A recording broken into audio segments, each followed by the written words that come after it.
Let us consider sample problem number 9. A confined aquifer underlies an unconfined aquifer as shown in the figure. So meron tayo dito na stratified soil. So yung first layer niya having a height of 3.5 meter and a coefficient of permeability of 35 meter per day. And yung next naman is the soil layer 2 having a height of 3.5 meter and a hydraulic conductivity of 20 meter per day. So meron tayo dito sa upstream. So meron tayong water dito sa upstream side na merong height na 5.5 meter with respect to the datum.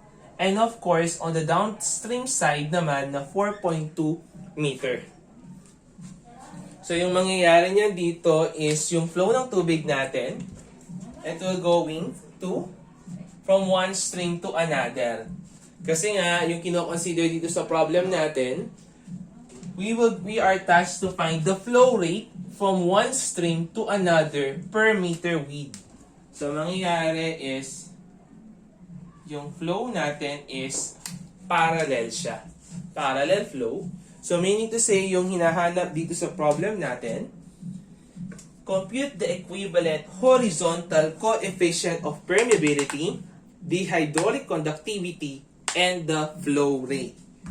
So, let us solve first for the value of your equivalent horizontal hydraulic conductivity. So, para ma-solve natin yan, so that is KH equivalent, that is equal to the summation of the individual hydraulic conductivity multiplied by its respective height over the total height of the stratified soil. So we have 35 multiplied by 3.5 plus 20 multiplied by 3.5 divided by 7 meter. So you will have a value of 27.5 meter per day. Next, hanapin naman natin yung hydraulic gradient. Hydraulic gradient or I is simply the delta H over L or the head loss. So for this one, we have 2 points. So meron tayo dito na entry. So let's say this is our point A. Tapos meron tayong exit. Kasi eto tubig to eh. This is H2O. And yung sa downstream that is H2O. Eto naman, this is soil. So yung tubig natin, magpe-penetrate siya dun sa stratified soil natin. So mangyayari yan by Bernoulli's equation. So kung ano yung energy natin at A, that is equivalent to energy at B. Para magkaroon lang tayo ng equivalent doon, nakakaroon tayo ng head losses.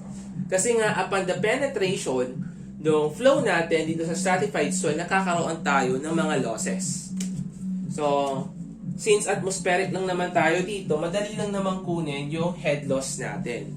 That is yung H1. That is yung height nito. Kasi ito yung head loss natin yan eh. This is our head loss. So, by Bernoulli's equation, so, ito yung delta H natin.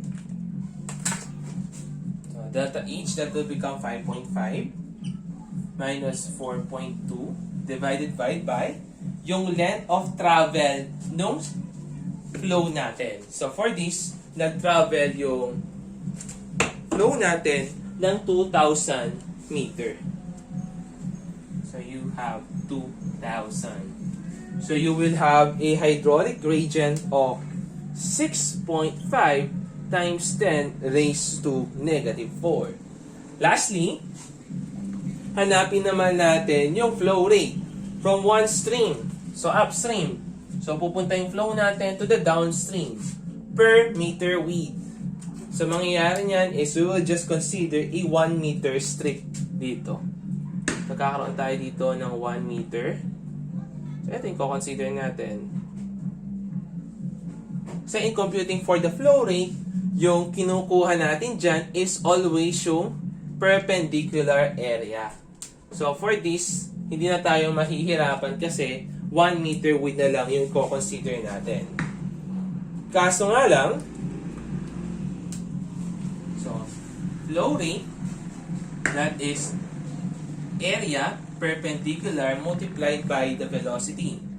So, yung velocity natin, that is yung KH equivalent. Kasi nga, parallel flow tayo. And constant yung velocity natin. Multiplied by yung I natin. Nagkakaroon lang tayo ng problema right now dito sa area perpendicular natin. Ano yung consider natin ng area perpendicular? Samantalang, kung dito papasok yung tubig natin, yung area na perpendicular sa kanya is eto, yung 5.5. At saka yung 1 meter. Diba? So, kung titingnan naman natin dito sa downstream naman, so upon the exit ng flow natin, dumaan siya dito sa stratified soil, eto naman, yung area niya. So, hindi natin alam kung eto ba yung consider natin na area or this one. So, gawin na lang natin para mas makover natin yung dalawa, average na lang natin yung mga area natin dyan. Okay. So, for this, consider na lang natin yung yung average ng dalawang height.